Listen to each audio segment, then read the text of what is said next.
Hello everyone, welcome back to my channel Udupi Foods and Cuisine. ಇವತ್ತಿಲ್ಲಿ ನಾನು ನಿಮಗೆ butter mushroom ರೆಸಿಪಿನ share ಮಾಡ್ತಾ ಇದ್ದೀನಿ. ತುಂಬಾ ಟೇಸ್ಟಿಯಾಗಿರುತ್ತೆ. ಒಂದ್ಸಲ ನೀವು ಟ್ರೈ ಮಾಡಿ ನೋಡಿ, ಡೆಫಿನೆಟ್ಲಿ ಪದೇ ಪದೇ ಮಾಡ್ತಾ ಇರ್ತೀರಾ. ಅಷ್ಟು ಟೇಸ್ಟಿಯಾಗಿರೋಂತಹ ರೆಸಿಪಿ ಇದು. ಮತ್ತು ಈ ರೆಸಿಪಿನ ಕೂಡ ಅಷ್ಟೇ ನೀವು ತುಂಬಾ ಈಸಿಯಾಗಿ ಮಾಡ್ಕೋಬೋದು. ಚಾನಲ್ನ ಫಸ್ಟ್ ಟೈಮ್ ನೋಡ್ತಾ ಇದ್ದೀರಾ ಅಂತ ಅಂದರೆ ಪ್ಲೀಸ್ ಸಬ್ಸ್ಕ್ರೈಬ್ ಮಾಡಿ. ಹಾಗೆ ಈ ವಿಡಿಯೋ ಇಷ್ಟ ಆಯಿತು ಅಂತ ಅಂದರೆ ಒಂದು ಲೈಕ್ ಕೂಡ ಮಾಡಿ.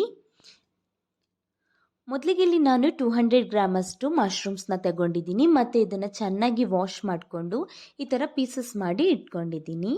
ನಂತರ ಇಲ್ಲಿ ಪ್ಲೇಟಲ್ಲಿ ನೋಡಿ 8 ಕ್ಯಾಶ್ಯೂಸ್ನ ತಗೊಂಡಿದ್ದೀನಿ. ಆಮೇಲೆ 1 ಹಸಿರು ಮೆಣಸಿನ್ಕಾಯಿ ಮತ್ತು 2 ದೊಡ್ಡ ಸೈಜ್ ಇರೋ ಟೊಮ್ಯಾಟೊನ ತಗೊಂಡಿದ್ದೀನಿ. ಇದನ್ನೆಲ್ಲ ಇವಾಗ ಒಂದು ಮಿಕ್ಸಿ ಜಾರಿಗೆ ಹಾಕ್ಕೊಂಡು ಸ್ಮೂತ್ ಪೇಸ್ಟಾಗಿ ಮಾಡ್ಕೊಬರೋಣ.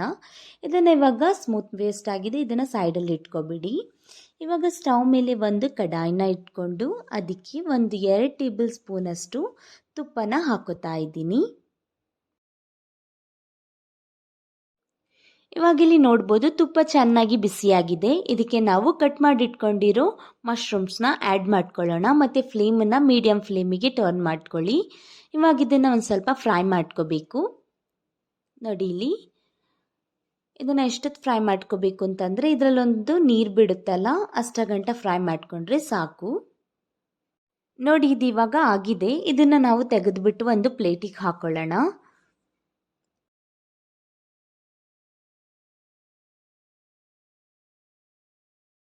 ಮತ್ತೆ ಇವಾಗ ಅದೇ ಕಡಾಯಿನ ಇಟ್ಕೊಂಡು ಅದಕ್ಕೆ ಒಂದು 4 ಟೇಬಲ್ ಸ್ಪೂನಷ್ಟು ತೆಂಗಿನ ಎಣ್ಣೆನ ಹಾಕೋತಾ ಇದ್ದೀನಿ. ನೀವು ಬೇಕು ಅಂತ ಅಂದರೆ ಯಾವ ಎಣ್ಣೆನೂ ಯೂಸ್ ಮಾಡ್ಕೋಬೋದು. ಇಲ್ಲಿವಾಗ ಎಣ್ಣೆ ಬಿಸಿಯಾಗಿದೆ. ಇದಕ್ಕೆ ಅರ್ಧ ಟೀ ಸ್ಪೂನ್ ಜೀರಿಗೆ, 1 tea spoon chilli powder, 1 tea spoon ಧನಿಯಾ ಪೌಡರ್, 1/4 ಟೀ ಸ್ಪೂನ್ ಅರಿಶಿನ ಪೌಡರ್ ಮತ್ತು 1 ಪ್ಯಾಕೆಟ್ ಮ್ಯಾಗಿ ಮಸಾಲಾನ ಆ್ಯಡ್ ಮಾಡ್ಕೊತಾ ಇದ್ದೀನಿ. ಇದನ್ನು ಇವಾಗ ಒಂದು 30 ಸೆಕೆಂಡ್ ಫ್ರೈ ಮಾಡ್ಕೊಳ್ಳೋಣ.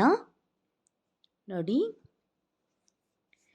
ಇದಿವಾಗ ಫ್ರೈ ಆಗಿದೆ. ಇದಕ್ಕೆ ನಾವು 1 ಟೇಬಲ್ ಸ್ಪೂನ್ ಜಿಂಜರ್ ಗಾರ್ಲಿಕ್ ಪೇಸ್ಟ್ನ ಆ್ಯಡ್ ಮಾಡಿಕೊಂಡು ಅದನ್ನು ಕೂಡ ಅದ್ರ ಜೊತೆ ಫ್ರೈ ಮಾಡ್ಕೊಳ್ಳೋಣ.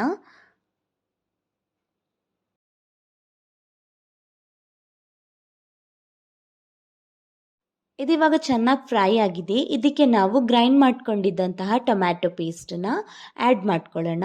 ನಂತರ ಇದನ್ನು ಚೆನ್ನಾಗಿ ಫ್ರೈ ಮಾಡ್ಕೊಳ್ಳಿ.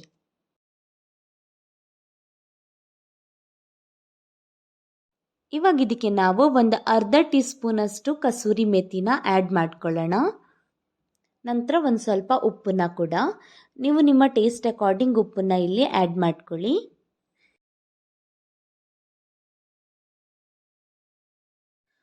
ಮತ್ತು ಇದನ್ನು ಚೆನ್ನಾಗಿ ಫ್ರೈ ಮಾಡ್ಕೊಳ್ಳಿ.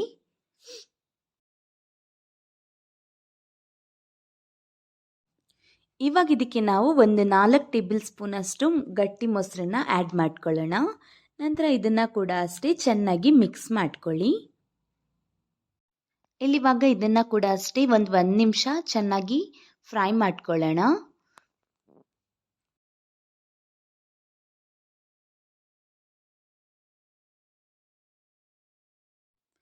ಇವಾಗ ಇದಕ್ಕೆ ನಾವು ಫ್ರೈ ಮಾಡ್ಕೊಂಡಿದ್ದಂತಹ ಮಶ್ರೂಮ್ಸ್ನೆಲ್ಲ ಆ್ಯಡ್ ಮಾಡ್ಕೋಬೇಕು. ನಂತರ ಇದನ್ನು ಚೆನ್ನಾಗಿ ಮಿಕ್ಸ್ ಮಾಡ್ಕೊಳ್ಳಿ ಮತ್ತು ಈ ಥರ ಫ್ರೈ ಮಾಡ್ತಾ ಬನ್ನಿ. ಇಲ್ಲಿವಾಗ ನೀವು ನೋಡ್ಬೋದು ಚೆನ್ನಾಗಿ ಕುದಿ ಬರೋಕ್ಕೆ ಸ್ಟಾರ್ಟ್ ಆಗಿದೆ. ಇದೇ ರೀತಿ ಒಂದು 2 ಸಲ ಕುದಿ ಬರಲಿ ಮತ್ತು 1 ಸಲ 2 ಸಲ ಮಿಕ್ಸ್ ಮಾಡ್ಕೊಳ್ಳಿ. ನಂತರ ಇದಕ್ಕೆ ಒಂದು ಅರ್ಧ ಗ್ಲಾಸಷ್ಟು ನೀರನ್ನು ಆ್ಯಡ್ ಮಾಡ್ಕೊತಾ ಇದ್ದೀನಿ. ಇಲ್ಲಿ ನಿಮಗೆ ಗ್ರೇವಿ ಏನಾದರೂ ಜಾಸ್ತಿ ಬೇಕು ಅಂತ ಅನಿಸಿದ್ರೆ 1 ಗ್ಲಾಸಷ್ಟು ನೀರನ್ನು ಹಾಕ್ಕೊಳ್ಳಿ, ಇಲ್ಲ ಅಂತ ಅಂದರೆ ಅರ್ಧ ಗ್ಲಾಸೇ ಸಾಕು. ಇವಾಗ ನೀವಿಲ್ಲಿ ಉಪ್ಪು ಖಾರನ ಟೇಸ್ಟ್ ಮಾಡ್ಕೊಳ್ಳಿ ನಿಮ್ಮ ಟೇಸ್ಟ್ ಅಕಾರ್ಡಿಂಗ್. ಸಪೋಸ್ ಇಲ್ಲ ಏನಾದರೂ ನಿಮಗೆ ಖಾರ ಕಮ್ಮಿ ಆಯಿತು ಅಂತಂದರೆ ಒಂದು ಹಸಿರು ಮೆಣಸಿನ್ಕಾಯಿನ ಹಾಕ್ಕೊಳ್ಳಿ.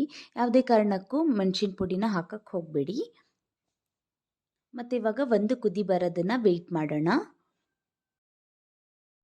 ಇಲ್ಲಿ ನೋಡಿ ಇವಾಗ ಕುದಿ ಬರೋಕ್ಕೆ ಸ್ಟಾರ್ಟ್ ಆಗಿದೆ. ಇದಕ್ಕೆ ಒಂದು ಮುಚ್ಚಳನ ಮುಚ್ಚಿಬಿಟ್ಟು ಒಂದು 10 ನಿಮಿಷ ಇದನ್ನು ನಾವು ಬೇಯಿಸ್ಕೊಳ್ಳೋಣ. ಯಾವುದೇ ಕಾರಣಕ್ಕೂ ಹೈ ಫ್ಲೇಮಲ್ಲಿ ಇಡಕ್ಕೆ ಹೋಗಬೇಡಿ, ಮೀಡಿಯಮ್ ಫ್ಲೇಮಲ್ಲೇ ಇಟ್ಟು 10 ನಿಮಿಷ ಇದನ್ನು ಬೇಯಿಸ್ಕೊಂಡ್ರೆ ಸಾಕು. ನೋಡಿ ಇಲ್ಲಿ 10 ನಿಮಿಷ ಆಗಿದೆ. ನಾನು ಮುಚ್ಚಳನ ಓಪನ್ ಮಾಡಿ ನೋಡ್ತಾ ಇದ್ದೀನಿ. ನೋಡಿ ಗ್ರೇವಿ ಕೂಡ ಕರೆಕ್ಟಾಗಿದೆ. ಜಾಸ್ತಿ ಗಟ್ಟಿನೂ ಇಲ್ಲ, ಜಾಸ್ತಿ ನೀರು ಇಲ್ಲ, ಕರೆಕ್ಟಾಗಿದೆ ನೋಡಿ. ಆಮೇಲೆ ಮಶ್ರೂಮ್ಸ್ ಕೂಡ ಕರೆಕ್ಟಾಗಿ ಬೆಂದಿದೆ. ಇವಾಗ ಇದಕ್ಕೆ ನಾವು ಫೈನಲ್ ಆಗಿ ಕಟ್ ಮಾಡಿಟ್ಕೊಂಡಿದ್ದಂತಹ ಸಾಂಬಾರ್ ಸೊಪ್ಪನ್ನು ಆ್ಯಡ್ ಮಾಡ್ಕೊಳ್ಳೋಣ. ನಂತರ ಸಾಂಬಾರ್ ಸೊಪ್ಪು ಹಾಕಿದ್ಮೇಲೆ ಕುದಿಸೋಕ್ಕೇನು ಹೋಗಬೇಡಿ, ಫ್ಲೇಮನ್ನು ಆಫ್ ಮಾಡ್ಕೋಬೇಡಿ. ನೋಡಿದ್ರಲ್ಲ ಫ್ರೆಂಡ್ಸ್, ಒಂದು ಟೇಸ್ಟಿಯಾದಂತಹ ಮಶ್ರೂಮ್ ರೆಸಿಪಿನ ಶೇರ್ ಮಾಡಿದ್ದೀನಿ ಇವತ್ತು. ತುಂಬಾ ಟೇಸ್ಟಿಯಾಗಿರುತ್ತೆ.